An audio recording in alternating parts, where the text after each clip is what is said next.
सर्वधर्मस्थापकस्त्वं सर्वधर्मस्वरूपक आचार्याणां महाचार्यो रामकृष्णाय ते नमः। यथा दाहिका शक्ति रामकृष्णे स्थिता धिया सर्वविद्या स्वरूपां तां शारदां प्रणमाम्यहम्। शारदां प्रणमाम्यहम्। परतत्त्वे सदानीनो रामकृष्ण समाज्ञया यो धर्मस्थापनरतो वीरेशं तं नमाम्यहम्।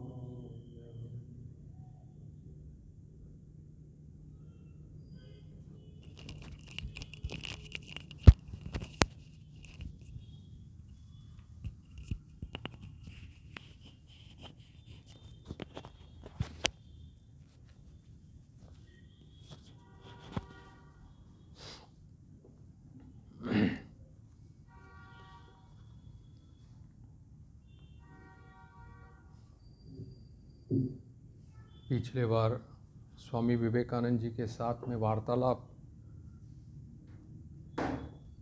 जो हो रहे थे, उनके बाल्यकाल के दोस्त श्री प्रियानाथ सिन्हा के साथ, उसी को हम लोग श्रवण कर रहे थे।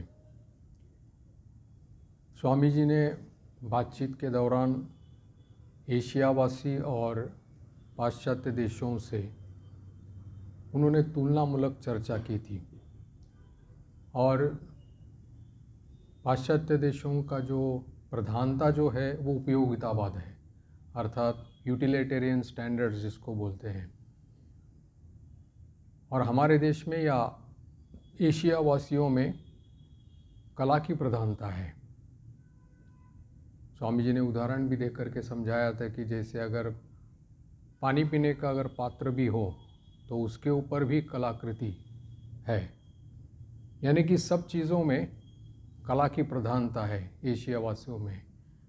और इसमें जापान के लोग जो है इसमें सबसे आगे हैं, इसीलिए जापान की उन्होंने भूरी भूरी प्रशंसा की थी और कहा था कि पाश्चात्य देशों से सीखने लायक जो भी कुछ है वो सब उन्होंने सीख लिया है, लेकिन भीतर से वो जापानी ही रह गए हैं। उन्होंने अपने आप में कहीं बदलाव नहीं किया और इसलिए ये समन्वय लाने की, यानी कि उपयोगितावाद और कला दोनों का समन्वय जो जापानी लोगों ने कर दिया और इतना जल्दी सफल हो गया, इसलिए उन्होंने इतने कम समय में अभूतपूर्व प्रगति कर ली थी। और इसलिए उन्होंने प्रियनाथ से कहा था कि मैं चाहता हूँ कि बहुत सारे लोग यहाँ से जापान जाएं और वहाँ से सीख करके आ जाएं।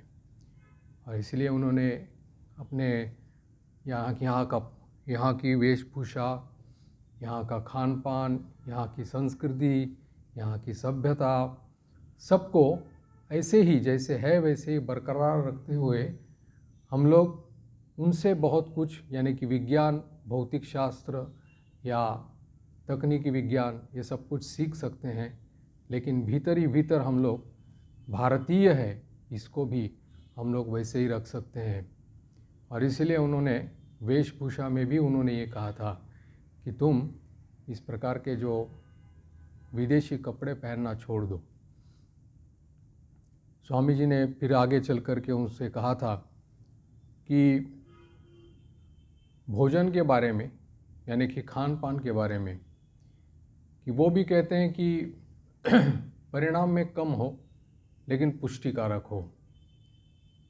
जापानी लोगों के बारे में फिर वो कहते हैं कि देखो दिन में वो 5-6 बार खाते हैं, लेकिन थोड़ा थोड़ा करके खाते हैं।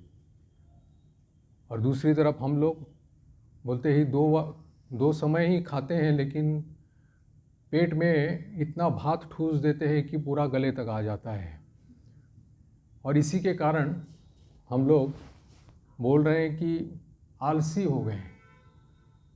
आलस और प्रमाद दोनों एक ही चीज़ है, और बोलते हैं ये सबसे बड़ा हमारा दोष है कि इसी आलस के कारण ही हम लोग गुलाम रह गए हैं इतने हजारों वर्ष तक।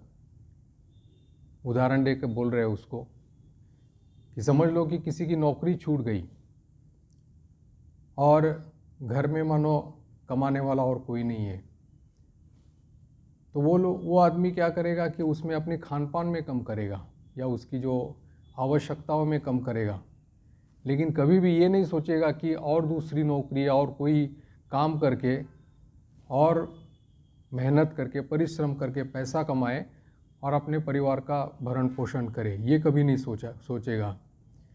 स्वामी जी इसलिए उसको कहते हैं कि मेहनत कौन करेगा, अड्डों पर जा कर के गप्पे लगाने का समय कब मिलेगा उनको ऐसा नहीं करने से। तो इसीलिए बोल रहे हैं कि अंत में उसको बोल रहे थे कि अगर ये लोग जान पाए कि समय का कितना दुरुपयोग या नाश हम लोग कर रहे हैं, ये अगर समझ भी पाए लोग यहाँ के, तो बोल रहे हैं कि देश का कायाकल्प हो जाएगा। और वास्तविक की सच्चाई है कि चीज़ चाहे समय हो या चाहे हमारी आवश्यकताएं हो या चाहे कुछ भी हो, हमारे देश में हम लोग जब देखते हैं तब यानी कि यूज़ से ज़्यादा भी मिसयूज़ ज़्यादा होता है या वेस्ट ज़्यादा होता है, जिसको हम लोग नष्ट होता है। तो इसी के कारण ही ये सब कुछ इम्बैलेंस बना रहता है। अब अगले परिच्छेद में ये घटना है 1800 सुनाई दे रहा है, हाँ, 1899 में जब स्वामी जी द्वितीय बार अमेरिका की यात्रा कर रहे थे, उसके पहले की बात है। वो कुछ समय के लिए बलराम बाबू के घर बोसपाड़ा में वहाँ पर रुके हुए थे। स्वामी जी एक बार फिर प्रियनाथ और उनके एक मित्र उस समय स्वामी जी से मिलने गए थे। तब स्वामी जी एक घर में यानी मकान में गए थे उनके किसी मित्र के, तो उसके साथ जो वार्तालाप हुआ था उसी की उद्धृति यहाँ पर दे रहे हैं। स्वामी जी बोल रहे थे कि आज एक मज़ेदार बात हो गई। बोला मैं एक मित्र के घर गया था, उन्होंने एक चित्र बनवाया था और विषय था कि कुरुक्षेत्र में कृष्ण और अर्जुन का संवाद। बोलते हैं कृष्ण रथ में खड़े हैं, हाथ में रास है और अर्जुन को गीता का उपदेश दे रहे हैं। चित्र दिखाने के बाद में उस मित्र ने स्वामी जी का मत पूछा कि कैसे आपको लगा। स्वामी जी ने केवल इतना ही कहा कि ठीक है, लेकिन उसने ये कहा कि नहीं, आपको सच्चाई बतानी पड़ेगी, आपको कैसे लगा, प्रामाणिक मत क्या है आपका वो बताना पड़ेगा। तब स्वामी जी ने कहा कि तुम्हारे चित्र में मुझे प्रशंसा योग्य कुछ भी दिखाई नहीं पड़ा। इसका कारण ये है कि तुमने जो चित्र जो अंकन किया है उसमें जो रथ दिया है वो रथ जो है वो स्तूपाकार है, बहुत बड़ा स्तूपाकार रथ है। और दूसरी बात है कि भगवान की जो आकृति है यानी जिस भावभंगी में वो खड़े हैं उसमें उनका जो भाव है वो ठीक तरह से अभिव्यक्त नहीं हो पा रहा है। तो प्रियनाथ ने प्रश्न किया कि फिर क्या आगे के रथ जो थे वो क्या स्तूपाकार नहीं होते थे। स्वामी जी कहते हैं कि ये स्तूपाकार की रथ की जो है ये बहुत बात है, यानी कि बौद्ध धर्म युग से इस प्रकार के स्तूपाकार रथ जो है बनने लगे और एक प्रकार की अव्यवस्था उसमें आ गई। हमारे जो प्राचीन राजागण जो थे वो कभी भी इस प्रकार के बड़े रथ लेकर के युद्ध के लिए नहीं जाया करते थे।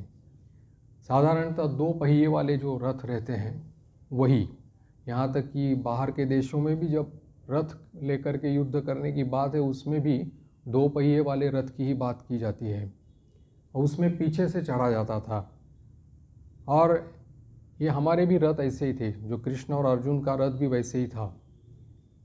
बोले कि इन सब चित्रों में अगर गौण अंगों का अगर अंकन नहीं हुआ तो फिर चित्र बनाने से क्या फ़ायदा हो गया। ऐतिहासिक चित्र जो रहता है वो तभी उच्च कोटि का होता है जब उसका अध्ययन करके या गवेषणा करके जैसा है वैसा ही उसका अगर चित्रण किया जाए तो फिर उसकी यथार्थता हम लोगों को समझ में आती है, ये तो ही उसका मूल्य है। नहीं तो आजकल के जो चित्र बनते हैं या चित्रकला जो है, स्वामी जी कह रहे हैं कि ये सब बनते हैं ये ऐसे युवकों के द्वारा या ऐसे लोगों के द्वारा जिसकी प्रतिभा नहीं है इस क्षेत्र में। बोलते हैं कि यहाँ पर जैसे किसी को विद्याध्ययन करने के लिए कोई मौका नहीं मिला, अवसर नहीं मिला, घर वाले भी निराश हो जाते हैं, इसको रख करके क्या करेंगे, निकम्मा है, तो चलो चित्रकला के क्लास में उसको लगा दो। इस प्रकार की उसको ये दी जाती है, अवसर दिया जाता है। तो ये स्वामी जी कह रहे हैं कि सुंदर चित्र बनाने के लिए भी उतनी ही प्रतिभा लगती है जितनी कि एक वैज्ञानिक को लगती है, प्रतिभा की ज़रूरत रहती है, तो ही वो यानी कि सफल चित्रकार माना जाएगा। प्रियनाथ पूछ रहे हैं कि फिर इसमें श्री कृष्ण का चित्रण कैसे होना चाहिए था। स्वामी जी कहते हैं कि जैसे थे वैसा चित्रण करना पड़ेगा। गीता की साक्षात प्रतिमूर्ति है श्री कृष्ण, वहाँ पर खड़े रह करके मोहग्रस्त शोकग्रस्त किंग कर्तव्य विमूढ़ अर्जुन को उपदेश दे रहे हैं। और इस छवि से यानी कि उनकी जो कला एक आकृति है उससे वो भाव जो है वो व्यक्त होना चाहिए। स्वयं स्वामी जी ने उस समय उनको इस प्रकार से भाव भंगिमा करके उसको दिखा दी और कहा कि कैसे देखो, उन्होंने घोड़ों की लगाम एक हाथ में पकड़ ली है, बाएं हाथ में, और ऐसी कस के पकड़ ली रखी है कि घोड़े अगले पैरों पर यानी ऊपर उड़ गए उनके, और उनका पूरे शरीर का भार जो है वो पिछले पैर पर आ गया, दोनों पैरों पर आ गया है, उनके मुंह खुल गए हैं। और इससे बोलते हैं कि भगवान की जो है कर्मशीलता प्रकट होती है, महान कर्मशीलता। उनका जो मित्र है, जो धनुर्धर, श्रेष्ठ धनुर्धर अर्जुन, वो कायरता की तरह उन्होंने अपने धनुष्य बाण छोड़ दिए हैं और रथ पर ही शोकमग्न होकर बैठा है। और यहाँ पर कृष्ण स्वयं हाथ में वो लगाम लिए हुए, बाएं हाथ में, दाहिने हाथ में कोड़ा जिसको मारते हैं, घोड़े को मारते हैं वो, और हाथ से पूरा लगाम खींचते हुए अर्जुन की तरफ मुड़ करके देखते हुए उसको उपदेश दे रहे हैं। और उनका चेहरा कैसा है, बोलते हैं उसमें अपार्थिव स्वर्गीय प्रेम है, सहानुभूति है और करुणा दीप्त है, क्योंकि मित्र है, सखा है उसके लिए, और उनके सखा को ये गीता का संदेश सुना रहे हैं। अब बोलो कि जो चित्र अंकन करेगा उसके मन में कैसे भाव जागृत होने चाहिए, तब इस प्रकार से यथार्थ रूप से वो चित्रण हो जाएगा। तो उन्होंने कहा कि हाँ, ऐसे चित्र से तो लगता है कि कृष्ण जो है वो कर्मरत स्थित प्रज्ञ यानी कि कर्मयोगी मालूम होते हैं। स्वामी जी कहते हैं बिल्कुल ठीक, शरीर का एक एक अंग जो है वो कार्यरत है, फिर भी चेहरे पर प्रसन्नता है, गंभीर शांति है। बोलते यही तो गीता का मूल तत्व है, सब परिस्थितियों में शांत, स्थिर, अनुद्विग्न, उद्विग्नता कहीं भी नहीं, और पूरी तरह से शरीर, मन और प्राण पूरी तरह से ईश्वर के चरणों में समर्पित।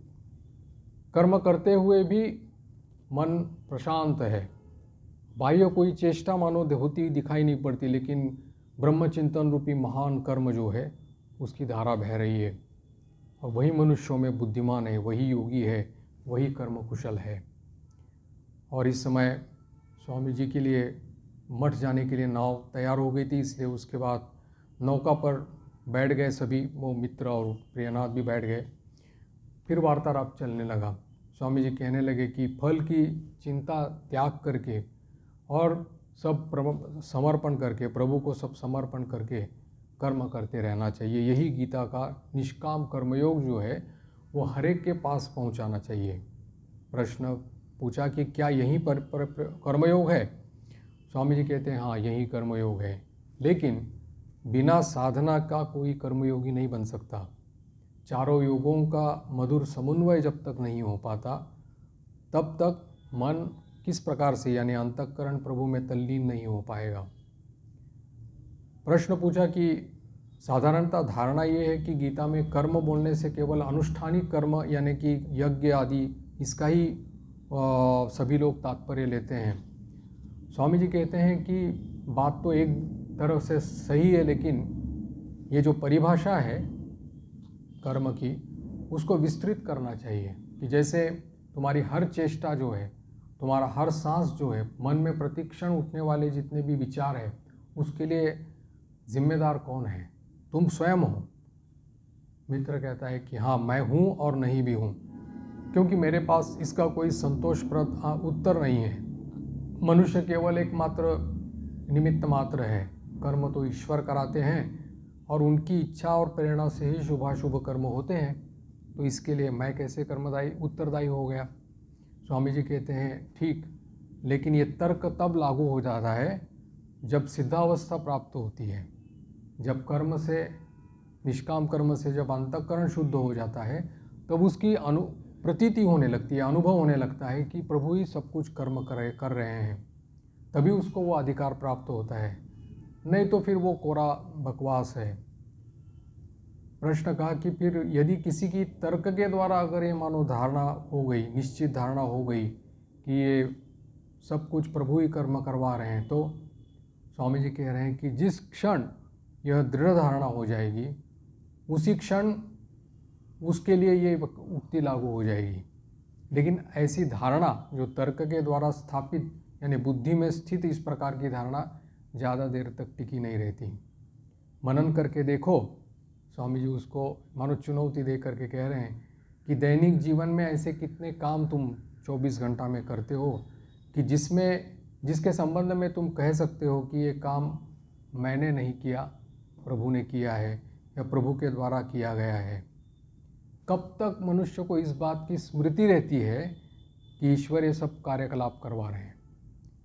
लेकिन अगर कोई साधक चिंतन के द्वारा, मनन के द्वारा, अध्यवसाय के द्वारा धीरे धीरे अवस्था प्राप्त हो जाता है और जिसमें उसका अहम भाव नष्ट होता है, उसके स्थान में फिर वो प्रभु को ला सकता है। तब तुम कह सकते हो कि अंतर्यामी प्रभु ही मुझसे सब कुछ करवा रहे हैं। किंतु अगर भीतर में अगर अहम भाव है, तो फिर ईश्वर के लिए वहाँ पर कोई स्थान नहीं है। तब ईश्वर यानो हृदय में रह ही नहीं सकते। प्रश्न पूछा कि क्या फिर वो दुष्कर्म की प्रेरणा भी क्या प्रभु ही देते हैं? स्वामी जी कहते हैं कभी नहीं। इस तरह का सोचना भी एक तरह से अनादर है, क्योंकि कभी दुष्कर्म के लिए प्रभु प्रेरित नहीं करते। दुष्कर्म का कारण क्या है? बोल रहे हैं कि मनुष्य की जो सुख भोग की आकांक्षा रहती है, उसके लिए वो जो कर्म करता है उसमें उसका कोई विवेक नहीं रहता, और इस अविवेक के कारण ही उसके द्वारा स्वेच्छापूर्वक ही मानो एक तरह से दुष्कर्म किया जाता है, और इसी के कारण उसकी दुर्गति होती है। यही तो आत्म प्रवंचना है। और तुमने देखा नहीं कि जैसे सत्कर्म करते हो तो फिर प्रसन्नता आती है, तो लेकिन हम लोग सत्कर्म जब करते हैं तब उसका श्रेय अपने आप को देने लगते हैं, लेकिन उस समय नहीं कहते कि प्रभु के द्वारा किया गया। केवल बुरे काम का जो दोष है वही भगवान के सिर पर दे देते हैं, और यही एक अपने आप को धोखा देने वाला तर्क है। जिन्होंने वेदांत गीता पढ़ ली है लेकिन उसका मर्म नहीं समझा है, वे ही इस प्रकार की बातें करते हैं। तो इसीलिए अगर भले काम हमारे द्वारा होते हैं तो ये कहना चाहिए कि वो प्रभु की प्रेरणा से हो गए। अगर बुरे काम हो गए तो ऐसा सोचना चाहिए कि ये हमारी कोई कमियां थी या हमारा अहम भाव जो था उसके कारण ये हो गया है, और यही सत विवेक है। लेकिन ये सब चीज़ें आत्मसिद्धि या साक्षात्कार के बिना समझ में नहीं आती। इसलिए साधक को द्वैत भाव से ही पहले आरंभ करना चाहिए, और हमारे काम जो है अच्छे काम प्रभु करवाते हैं और बुरे काम हमारे द्वारा होते हैं, ऐसा ही समझना चाहिए। और बोलते हैं कि चित्त शुद्धि का यही एकमात्र उपाय है। इसलिए वैष्णव संप्रदायों में बोलते हैं कि ये द्वैत भावना से ही इसको यानी कि दृढ़ भाव ये आ जाता है, धीरे धीरे आ जाता है। प्रारंभ में ही अगर कोई अद्वैत भाव की अगर ये करें, शुरू करें, तो फिर उसके लिए बहुत मुश्किल रहता है, क्योंकि न वो इस प्रकार की अनुभूति कर पाता है, न व्यावहारिक रूप में कोई इस प्रकार का अद्वैत का जो है जीवन में उतार पाता है। इसीलिए फिर पाखंडी हो जाता है। इसलिए धीरे धीरे द्वैत की भावना से ही अद्वैत में जाना यही प्रशस्त है। और इसलिए बोलते हैं कि आत्म प्रवंचना जो है वो बहुत खतरनाक रहती है। जानबूझकर कोई अपने को धोखा नहीं दे रहा है और किसी को ऐसा दृढ़ विश्वास हो गया कि ये सब कुछ ईश्वर की इच्छा से और प्रेरणा से अगर हो रहा है, अगर दृढ़ विश्वास है, तो उसके वो व्यक्ति कभी नीच काम कर ही नहीं सकता। जैसे ठाकुर कहा करते थे कि जो व्यक्ति नृत्य करना जानता है उसका पैर कभी बेताल नहीं पड़ता। वैसे हमारे प्राचीन धर्म ग्रंथों के जो प्रणेता थे ये बात अच्छी तरह से जानते थे, और बाद में हमारे इसमें तांत्रिक पद्धति की पूजा जो है वो देश में शुरू हो गई बौद्ध धर्म की अवनति के साथ साथ। और उसके बाद में बौद्ध धर्म के अत्याचारों से त्रस्त होकर के लोगों ने फिर से वैदिक अनुष्ठान का आश्रय लिया, लेकिन वो भी गोपन रूप से, क्योंकि उस समय मानो सभी समाज क्या राजा भी बौद्ध हो गए थे, इसलिए प्रकाश्य रूप से तो इस प्रकार वैदिक अनुष्ठान नहीं कर सकते थे। यानी कि 2-2 महीने तक यज्ञ करने का उनको अवसर नहीं मिल पाता था। इसीलिए बोलते हैं तांत्रिक पूजा या इस प्रकार की यानी कि शुरुआत कैसे हो गई, तो बोलते थे कि रात इसी प्रकार से मिट्टी की मूर्ति बनवा लेते थे और पूरी रात में पूजा कर देते थे, और फिर भोर रहते रहते उसको पानी में विसर्जित कर देते थे। और इसीलिए वो रात्रि पूजा का ये आरंभ हो गया, और इसी से तांत्रिक। लेकिन बाद में इसमें विकृति आ गई, क्योंकि मनुष्य जो है उसके लिए ठोस एक कोई ज़रूरत रहती है, यानी कि प्रतीक की ज़रूरत रहती है। खाली बातें बनाने से या सिद्धांतों को लेकर के कभी किसी का कोई आगे बढ़ा है, बहुत ही ऐसे विरल लोग मिलते हैं। उसको ठोस किसी की आदर्श की ज़रूरत रहती है, और इसीलिए और उसके बिना उसको हृदय में संतोष भी नहीं मिलता। इसलिए कहा गया कि ये तांत्रिक पूजा की शुरुआत हो गई। और फिर बोलते हैं कि मनुष्य की जो प्रवृत्तियां हैं इसमें अनादिकाल से, क्योंकि मानस रोग जो है वो कोई इस कलिकाल के नहीं है, ये उस समय भी थे, सत्ययुग में भी थे, त्रेता युग में भी थे, द्वापर में भी थे, अभी भी है। तो इसलिए इन दुष्प्रवृत्तियों को या इन सुखभोग की प्रवृत्तियाँ जो मनुष्य के जीवन में, ये मानस रोग जो है, इसका दमन करने के लिए ये तांत्रिक का पूजा का या तांत्रिक पद्धति का उन्होंने आश्रय ले लिया कि धीरे धीरे कम से कम इस पूजा का अनुष्ठान करते फिर वो सतमार्ग पे आए। इसलिए तांत्रिक पूजा प्रणाली का आविष्कार हो गया। तो फिर प्रश्न पूछा कि ये तांत्रिक पूजा में होने वाले ये जो कर्म हैं जो शास्त्र विरोधी माने जाते हैं और धर्म सम्मत नहीं हैं, तो फिर इससे दुष्प्रवृत्तियाँ कैसे नष्ट होगी। स्वामी जी कहते हैं कि ये दुष्प्रवृत्तियाँ जो है ये विपरीत दिशा में अग्रसर होने लगी। क्यों? क्योंकि अब में उसमें उनके आचरण का लक्ष्य जो है वो भगवत प्राप्ति हो गया। प्रश्न पूछा कि फिर वास्तव में क्या संभव है। स्वामी जी कहते हैं क्यों नहीं, क्योंकि भगवत प्राप्ति जिसका लक्ष्य है उसके द्वारा किया गया हर अनुष्ठान भले ही कितना भी मानो उसको स्थूल कहो या अन्यायपूर्वक कहो, लेकिन बाद में उसका फल शुभ ही होता है। लक्ष्य अच्छा रहना चाहिए, दृढ़ रहना चाहिए और भगवत प्राप्ति रहना चाहिए, फिर उसके सफल होने में कोई बाधा नहीं आती। प्रश्न कहा है कि फिर ऐसी साधना करने वाले यानी तांत्रिक साधना करने वाले अधिकांश लोग तो फिर वो नशा आदि के प्रलोभन में फंस जाते हैं। स्वामी जी ने कहा ये तो बात सही है, इसीलिए तो ठाकुर को आना पड़ा। उन्होंने भी इसीलिए तांत्रिक साधना करके अपने जीवन में दिखा दी कि यहाँ पर जो शास्त्र विरुद्ध, यानी कि शास्त्र जिसको निषेध करता है उसको उन्होंने अपनाया नहीं, लेकिन उसका वास्तविक जो अर्थ है, यानी उसका मर्मार्थ या उसका जो भीतर का अर्थ है, गूढ़ार्थ जो है, उसको लेकर के उन्होंने साधना की। कभी भी यानी कि जो मदिरा वगैरह का वो प्रयोग होता है तांत्रिक साधना में, ठाकुर तो कारण माने मदिरा जिसको बोलते हैं, नाम सुनते उसको समाधि हो जाती थी। तो वैसे ही मतलब इस प्रकार से उनको ये था कि ये सब कुछ जो किया जाता है, इसका उद्देश्य भगवत प्राप्ति है। क्योंकि इसमें हालांकि इसमें फिसलने की ज़्यादा डर तो इसमें रहता है, इसलिए स्वामी जी कहते हैं कि अभी इस प्रकार माने बांग्लादेश में या बंगाल में अभी तांत्रिक साधनाओं की इति होनी चाहिए। बोले बहुत हो गया अभी कम से कम इन साधनाओं से आगे बढ़कर वेदों का अध्ययन करना चाहिए और चारों योगों का एक समन्वय रहना चाहिए और पवित्र भाव से जीना चाहिए। प्रश्न किया कि फिर चारों योगों का समन्वय में कहने से आपका क्या तात्पर्य है? स्वामी जी कहते हैं कि यही सत और असत का विवेक, फिर विकार शून्यता होकर के भक्ति, कर्म और ध्यान योग का अभ्यास, और इसके साथ साथ ही स्त्रियों के प्रति सम्मान की भावना। प्रश्न किया कि फिर ये कैसी सम्मान की भावना आ जाए? स्वामी जी कहते हैं उनके हर एक के भीतर में जगन माता का प्रकाश देखने से कोई अगर इस प्रकार से शक्ति पूजा करने लगेगा और अपने आप को माँ के लिए अपना जीवन बलिदान देने लगेगा, तो वास्तविक रूप से ही अपने देश का यथार्थ रूप से भला होने लगेगा और वो समृद्धि के मार्ग पर अग्रसर होने लगेगा। प्रश्न पूछा कि स्वामी जी आपने तो बचपन में ही कहा करते थे कि मैं विवाह नहीं करके रहूँगा, और वो आपने सत्य करके दिखा दिया।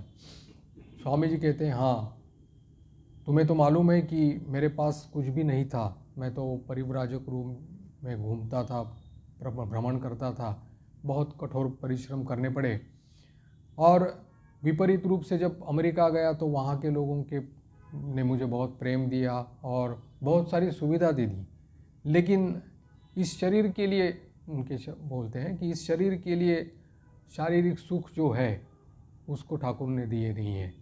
तो इसलिए बड़े बड़े बिछोने पर लेटने से मैं बीमार हो जाता था, इसलिए नीचे ही फर्श पर ही मुझे लेटना पड़ता था और तब मुझे आराम मिलता था। तो ये स्वामी जी के भीतर में वहाँ जाने पर भी, पाश्चात्य देशों में जाने पर भी त्याग और वैराग्य का भाव इसी प्रकार से अक्षुण्ण रूप से था। अगले इसमें परिच्छेद में अभी स्वामी जी के साथ में जो वार्तालाप चल रहा है उसमें स्वामी जी कह रहे हैं कि ये सामूहिक जो कार्यकलाप होते हैं या संगीत जैसे, तो इसमें हमारे समाज में एक आत्मनियंत्रण नहीं है, यानी कि संयम का अभाव है। बोले हर एक व्यक्ति जो है अपने आत्म प्रदर्शन करने की कोशिश करता है। बोला कि जैसे जो सामूहिक जगह रहती है वहाँ पर किस प्रकार से ठेला ठेली रहती है, धक्का मुक्की होती है, कभी भी हम लोग अपने आप को नियंत्रण नहीं करते या कोई अनुशासन में रहना नहीं चाहते। और इसलिए कहा कि एक मित्र जो है, स्वामी जी के एक मित्र, वो मठ में आए थे तो उसी विषय में उनकी बातचीत चल रही थी। तो स्वामी जी ने कहा कि देखो, अपने यहाँ एक कहावत है कि यदि लड़के को पढ़ने में रुचि नहीं है तो उसे सभा में भेज देना चाहिए। इसका तात्पर्य है कि पहले के ज़माने में जो राजा लोग रहते थे, राज दरबार या राजसभाएं होती थी, तो उसमें सुबह शाम जो रहता था राज दरबार चलता था और राज्य के महत्वपूर्ण प्रश्नों पर चर्चा होती थी और राज्य के जो प्रमुख व्यक्ति थे आया करते थे और राज्य संबंधी समस्त जानकारी जो है वो राजा को उससे प्राप्त होती थी और राजा भी उससे पूछताछ करते थे। तो इसीलिए कहा है कि ये राज दरबार जो है हमारे सभ्यता और संस्कृति के केंद्र बने हुए हैं। आजकल पश्चिम भारत में भी बोलते हैं कि जैसे राजस्थान आदि जगह पर ये प्राचीन दरबार अभी भी दिखाई पड़ते हैं। ये प्राचीन दरबार यानी कि राज दरबार जो थे, इसमें केवल स्वामी जी ने तो कहा है कि राज्य संबंधी जानकारी या कैसे अनुशासन रहना चाहिए, प्रजा की बातें सुनना, इसको छोड़ करके भी ब्रह्मविद लोग जो रहते थे, ब्रह्मबोध संपन्न महापुरुष जो थे, वो भी आया करते थे। पंडित लोगों की सभा हुआ करती थी, शास्त्रार्थ हुआ करता था। जैसे राजा जनक के दरबार में हम लोग देखते हैं कि विदुषी स्त्रियां आई थी, गार्गी और ये सब आई थी, और उन्होंने राजा जनक के साथ में शास्त्रार्थ किया था। ये भी हम लोगों को, तो इसलिए स्वामी जी कहते हैं कि हमारे ये राज दरबार जो पुराने थे वो सब सभ्यता और संस्कृति के केंद्र बने हुए हैं, क्योंकि यहीं पर से ही सब कुछ शास्त्र आदि जो है या ग्रंथ जो है वहाँ से निकले हुए हैं। और स्वामी जी ने भी इसकी व्यावहारिक जीवन में वेदांत जो उन्होंने प्रवचन दिए थे उसमें इसकी पुष्टि की है, कि बोलते हैं कि ये सब कुछ जो है, जो कुशल प्रशासक थे, जो राजा थे, चक्रवर्ती सम्राट थे, वहीं से ये विचारधारा का उद्भव हुआ है और सब इसके शास्त्र ग्रंथ बने हुए हैं। यानी कि ये सब उच्च तत्व जो थे वो कभी किसी गुफा में या कभी किसी आश्रम में या तपोवन में नहीं बने। बोलते कि ये सभी ऐसे लोगों से निकले हैं, ये सब तत्व, उच्च कोटि के तत्व, जो कुशल प्रशासक थे, राजा थे, चक्रवर्ती सम्राट थे। और एक प्रशासक हो या एक चक्रवर्ती सम्राट हो तो उसको अपने राज्य के बारे में कितना सोचना पड़ रहा होगा, उसके ऊपर जिम्मेदारी कितनी रहती होगी, लेकिन इसके बावजूद में उसको इसको पढ़ने के लिए, शास्त्रार्थ करने के लिए और इसके ऊपर में गहन चिंतन करने के लिए समय मिलता था। ये भी एक बड़ी आश्चर्य की बात है। प्रश्न किया कि क्या आपने हमारे यहाँ पर राजा न रहने से हमारी जनता जो है, आचार विचार या सभ्यता क्या हमारी लुप्त हो गई है? स्वामी जी ने कहा कि इस अधपतन का जो कारण है, मूल जो है, वो हमारी स्वार्थ वृत्ति है। हम लोग हर चीज़ में, हमारे हर कार्य में पहले अपना सोचते हैं, यानी कि निस्वार्थ बुद्धि से कभी नहीं कर सकते। हमेशा सब समय हमारी इच्छा रहती है कि आत्म प्रदर्शन किया जाए, और यही स्वार्थ जो दशा हमारी मनोदशा रहती है, तो इसी के कारण भी हमारा अधपतन हुआ है।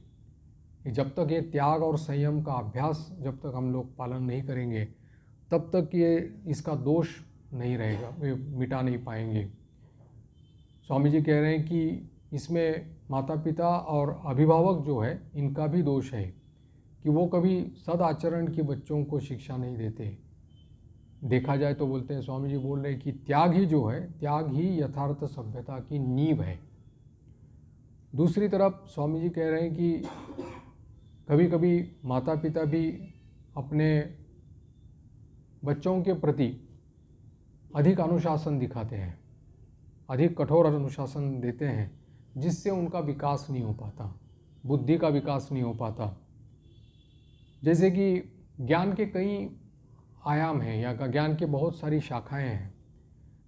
केवल एक ही मार्ग से चलने के लिए किसी का, सबका ये नहीं, रुचि नहीं हो सकती। जैसे ज्ञान में कला भी है, हमारे संगीत भी है, चित्रकला है, या बहुत सारे इसके ज्ञान की शाखाएं हैं, जिसमें जिसकी रुचि हो वो अगर उसमें आगे चले या उसको ले ले, ग्रहण कर ले, और उसके ऊपर ही अगर मानो गवेषणा कर ले, तो वो जीवन में बहुत बड़ा बन सकता है। स्वामी जी कह रहे हैं कि कुछ माता पिता संगीत सीखने को अनुचित समझते हैं। बोलते हैं कि अगर अच्छा सा गीत अगर उसको गाना है या सुनना है तो उसको कहीं बाहर जाना पड़ता है या सुनना पड़ता है। बोलते हैं कि मनुष्य के जीवन में, यानी कि हर एक व्यक्ति के भीतर में ये क्रिएटिविटी रहती है, और इस क्रिएटिविटी की तुष्टि के लिए हर व्यक्ति अपना अवसर खोजता है या सुविधाएं खोजता है, और ये हमारे देश में नहीं दी जाती। इसलिए हमें ये स्थिति बदलनी पड़ेगी। पहले पिता माता को और अभिभावक जो है उनको शिक्षित करना पड़ेगा। बोल रहे हैं कि अभी हम लोग हमारी सभ्यता का ही पर्याप्त रूप से विकास नहीं कर पा रहे हैं, और ये शिक्षित बाबू लोग कह रहे हैं कि हमको, जैसे अंग्रेज लोग राज्य चला रहे हैं, वो शासन व्यवस्था हमको दे दो, हमको सौंप दो। कैसे करेंगे ये लोग, संभालेंगे कैसे? मुझे तो बोलते हैं, स्वामी जी बोलते हैं, मुझे तो हंसी भी आती है और रोना भी आता है। पहले तो कभी क्षात्र भाव जो है इनमें दिखाई नहीं पड़ता, जिसके मूल में त्याग है, संयम है, सेवा है, आज्ञा पालन है, यही नहीं है। और क्षत्रिय का भाव मतलब केवल वीरता या तुष्टि या प्रभुत्व नहीं, लोग बोलते हैं त्याग में है। अगर दूसरों का जीवन या दूसरों का हृदय अगर उसके ऊपर अधिकार पाने के लिए हम लोग अगर कोशिश करते हैं या हम पाना चाहते हैं तो खुद अपनी बलि पहले देनी पड़ेगी। तो इसलिए अगर दूसरों का सहायता हम लोगों को चाहिए, दूसरों की सहायता, तो पहले हम लोग सहायता उनको प्रदान करनी चाहिए। पहले हम लोगों को त्याग सीखना चाहिए, फिर दूसरों से हम लोग त्याग की अपेक्षा कर सकते हैं। यहाँ पर उन्होंने उल्लेख किया कि ठाकुर के किसी भक्त थे, उन्होंने उस पुस्तक में किसी व्यक्ति ने ठाकुर को अवतार नहीं माना, इसलिए उसकी बहुत कटु आलोचना की थी। स्वामी जी ने उसको बाद में बुलाया था, इसमें नाम नहीं लिखा है किसी का, लेकिन कहा था कि उसको कि इस प्रकार से अपशब्द लिखने का तुमको कोई अधिकार नहीं है। अगर उसको मानो हमारे ठाकुर में विश्वास नहीं है तो क्या हुआ? क्या दूसरा कोई पथ नहीं है? सभी लोग क्या इसी पथ में आएंगे? और जो नहीं आएंगे उसको क्या तुम दुश्मन समझने लगोगे कि वो ठाकुर को पूछते नहीं है इसलिए ये दुश्मन हो जाएंगे? अगर तुम्हारे प्रभु स्वयं भगवान है तो तुम्हें भी ऐसा समझना चाहिए कि वो भी दूसरे किसी भगवान का नाम लेते, वो भी तो वही है, एक ही तो है, तो वो भी उन्हीं की ही पूजा कर रहा है, उन्हीं की अर्चना कर रहा है। दूसरों को अपशब्द कहने वाले तुम हो कौन? और इसीलिए इस प्रकार की निंदा और कटु आलोचना कभी नहीं होनी चाहिए दूसरे संप्रदायों के प्रति। और जब तुम उनको भी सम्मान देने लगोगे तो तुम्हारी बात भी वो सुनने लगेंगे। इसलिए अगर दूसरों का हृदय जीतना है तब खुद अपने आप को देना पड़ेगा। और इसीलिए जब दोगे तभी वो तुम्हारी बात सुनेंगे। असल में इसका मूल जो है वो मैंने बांग्ला भाषा में पढ़ा है, तो उसमें उन्होंने कहा है, स्वामी जी ने इस वाक्य में कहा है कि माथा पेते गेले माथा दीते हुआ है। अब इसका ठीक अनुवाद इसमें नहीं हुआ है इसलिए लेकिन उसमें उन्होंने उस वाक्य का व्यवहार किया, माथा पेते गेले माथा दीते हुआ है। इसका मतलब ही यही है कि स्वार्थ त्याग करना आवश्यक है अगर दूसरों का हृदय जीतना है तो। फिर शांत होकर के स्वामी जी ने कहा कि देखो, जब तक कोई स्वयं वीर न हो, जिसके भीतर में कोई वीरता न हो, यानी कि कोई अदम्य उत्साह हो जिसके भीतर में न हो, तो वो ईश्वर के प्रति विश्वास या समर्पण नहीं कर सकता। और तब तक वो वीर और महान नहीं बन सकता जब तक उसके मन में ईर्ष्या और द्वेष है। और इसीलिए बोल रहे हैं कि हृदय में जब तक ईर्ष्या और द्वेष है तब तक हम लोग सभ्य नहीं बन सकते, संस्कृत नहीं बन सकते। और इसलिए इस देश में यानी कि पुरुषार्थ की आवश्यकता है, वीरत्व की आवश्यकता है, महानता की भावना की आवश्यकता है। बोल रहे कि मेरी आंखें ऐसे व्यक्ति को ढूंढती रहती है कि कहाँ किस समाज में मैं ऐसा व्यक्ति कम से कम एकाध तो व्यक्ति देख लूँ। तो बोलते हैं कि सब खोजने पर केवल एक ही व्यक्ति मुझे मिला है ऐसा। तो बोला कि किसमें आपने ये देखा? स्वामी जी को पूछा। स्वामी जी कहते हैं मुझे केवल गिरीश बाबू में देखा, गिरीश चंद्र घोष। बोलते हैं कि ऐसा आत्मसमर्पण, सच्चा आत्मसमर्पण ऐसा कहीं नहीं देखा। पर ठाकुर कहा करते थे ना, उसके ऊपर में 5 सिक्के 5 आना, मैंने इतना 17 आना विश्वास उसके भीतर में था। प्रभु का सेवक होने की ये सच्ची भावना उसमें दिखाई पड़ती है। और वो इसीलिए आत्मत्याग करने के लिए सदैव तत्पर रहते थे। ऐसे ही कि ठाकुर ने उनका यानी कि ये भार लिया था, बकलमा जिसको कहते हैं, वो क्या ऐसे ही उन्होंने लिया था? ये अनन्यता थी आत्मसमर्पण में उनकी इसलिए बोल रहे हैं कि मुझे तो उनके समान और कोई दिखाई नहीं पड़ा, मैं खुद उनसे ये समर्पण का पाठ पढ़ रहा हूँ, ऐसा स्वामी जी ने कहा। ऐसा कहते हुए स्वामी जी ने बड़े आदर के साथ में उनके उद्देश्य से दोनों हाथ से प्रणाम किया। अब अगले परिच्छेद में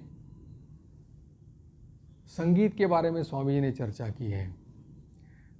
देखिएगा कि स्वामी जी ने जितने भी ज्ञान की जितने भी शाखाएं हैं ना, इस शाखाओं के बारे में लेकिन जो भी चर्चा की है, उस प्रत्येक शाखा के भीतर में जाकर के उसमें से आत्म उन्नति का मार्ग कैसे निकल जाए इसकी चर्चा उन्होंने की है। कभी भी उसमें ये नहीं कहा स्वामी जी ने कि इसके भीतर में जाकर के तुम एक बड़े उसमें पद प्रतिष्ठा और संपत्तिवान बनोगे, ये नहीं। जिससे आत्म उन्नति मूलक ये जो सभी है शाखाएं जो है, चाहे संगीत हो, कला हो, चाहे और कोई भी ज्ञान की शाखाएं हो, विज्ञान हो, तो हम लोगों ने पीछे भी देखा था कि स्वामी जी ने बहुत जगह पर ऐसी चर्चा की थी शिष्य के साथ बातचीत करते समय। तो इसमें से ही कैसे आत्म उन्नति हो सकती है इसका, क्योंकि एक सूत्र पकड़ करके वो स्वामी जी सब समय बात कर देते। स्वामी जी का यही था कि किसी भी विषय पर चर्चा करें लेकिन सिद्धांत एक ही है उनका, और इस सिद्धांत से अगर वो चलते हैं तब सब अपने आप सभी एक खुल जाते थे। इसीलिए स्वामी जी के इसके ऊपर में जो कंप्लीट वर्क्स के ऊपर जो सिस्टर निवेदिता ने जो इंट्रोडक्शन लिखा है, भूमिका लिखी है, उसमें उन्होंने ये कहा है, art, science and religion they are the 3 branches of one reality. ये तीनों, एक रियलिटी, एक सत्य के ये सभी शाखाएं हैं। But in order to understand that we must have the theory of Advaita, ऐसा के स्वामी जी कहते हैं। तो ये सभी जो शाखाएं हैं ये सभी इसी के अंतर्गत है, अद्वैत के अंतर्गत है। जैसे सूत्रे मणिगणा वो सब कुछ एक ही सूत्र में बांधा जाता है, वैसे ये सब कुछ बंधा हुआ है। और स्वामी जी की ये जो विशेषता ये जो थी कि सभी लोगों को एक साथ चल करके आगे बढ़ना। बहुत सारे संप्रदाय हो गए, बहुत सारे यानी कि कितने भी मानो धर्म ये हो गए, सभाएं हो गई या संप्रदाय हो गए, जिसमें कभी भी ऐसा देखा नहीं गया कि सामाजिक उन्नति या सामाजिक विकास को भी उस आध्यात्मिकता में शामिल किया हो जैसा कि स्वामी जी ने किया है। क्योंकि नियमावली में स्वामी जी ने लिखा है कि इस मठ के द्वारा समग्र मानव जाति का कल्याण होगा, पहला ही नियम है, पहला। तो इसमें अगर समग्र मानव जाति का कल्याण अगर साधित होना है तो वो आध्यात्मिक ही है, जिसके किसी के द्वारा इस प्रकार से कल्याण नहीं हो सकता। अब यहाँ पर संगीत की चर्चा चल रही है, तो 1898 की बात है। उस समय नीलांबर बाबू में मठ था, स्वामी जी वहीं पर विराजमान थे। और बाहर में बहुत ज़ोर से बारिश चल रही थी और ठंडी हवा चल रही थी, तो सब दरवाजे बंद करके स्वामी जी ने तानपुरा लेकर के भजन करना शुरू कर दिया, गाना। और स्वामी जी तो बहुत बड़े पंडित थे गायन इसमें संगीत के। और समाप्त होने पर स्वामी शिवानंद जी महाराज ने, महापुरुष महाराज ने उनको प्रश्न पूछा, पाश्चात्य संगीत के संबंध में आपका क्या विचार है? स्वामी जी कहते हैं कि बड़ा अच्छा है, उसमें भी गीत माधुरी, लय, ये सब कुछ उसकी अंतिम सीमा तक, चरम सीमा तक पहुंच चुकी है, जो यहाँ पर नहीं है। एक है कि हम लोगों को इस प्रकार से उनके संगीत को सुनने की आदत नहीं है, कानों को आदत नहीं है, और इसलिए हम लोगों को रुचिकर नहीं लगता।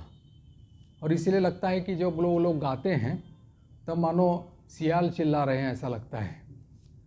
पहले मुझे भी ऐसा ही लगता था, स्वामी जी कह रहे हैं, पहले मुझे भी ऐसा लगता था, लेकिन जब मैंने उनके संगीत को ध्यानपूर्वक सुनना शुरू किया और उसके शास्त्र का जब मैंने अध्ययन किया, तो फिर मुझे मेरे मन में प्रशंसा के बिना और कुछ नहीं आया। बोलते हैं कि ये सभी कलाओं का यही हाल है। अगर चित्र आपके सामने मानो, आपको किसी ने अच्छा चित्र भी आपके सामने मानो प्रस्तुत किया, तो भी उसमें सौंदर्य क्या छिपा हुआ है उसको देखने के लिए भीतर में भी तो वो सौंदर्य चाहिए, तब आप उस चित्र की प्रशंसा कर सकते हैं या उसका मूल्यांकन कर सकते हैं। तो वो निपुणता हम लोगों में है, तभी कर सकते हैं, कलाकृति का मर्म समझ सकते हैं। हमारे संगीत में केवल बोलते हैं स्वामी जी कीर्तन और ध्रुपद, इसमें ही विशेषता दिखाई गई है। बाद में मुग़ल आक्रमण हो गया, फिर उसके बाद में इस इस्लामी संगीत कला के कारण में ये सब कुछ हमारा संगीत जो है दूषित हो गया।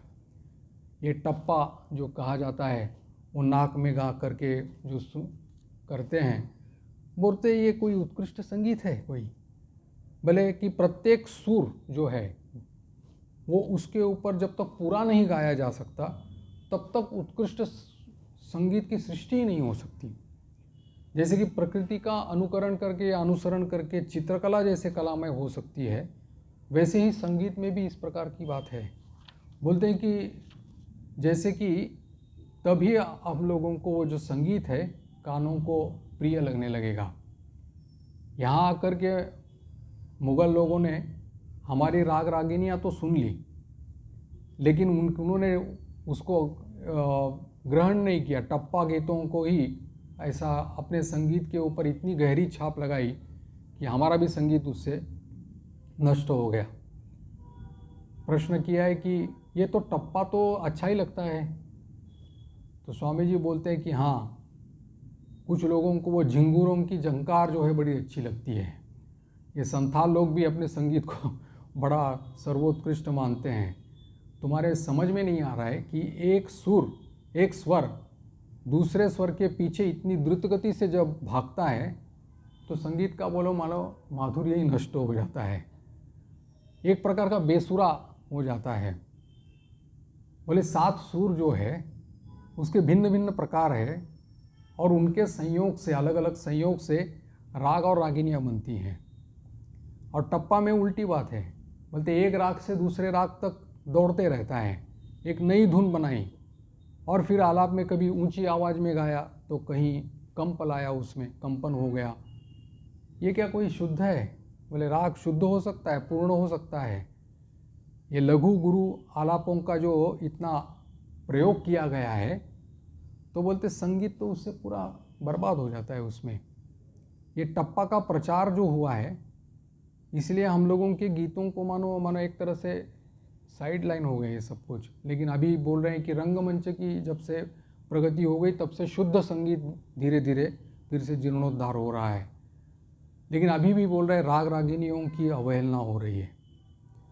और जो ध्रुपद गाते हैं, स्वामी जी स्वयं ध्रुपद पसंद करते थे, तो बोलते हैं उनको तो ये टप्पा कर्कश लगता है। हमारे संगीत में भी सुरों का जो आरोह अवरोह रहता है वो बहुत सुंदर है।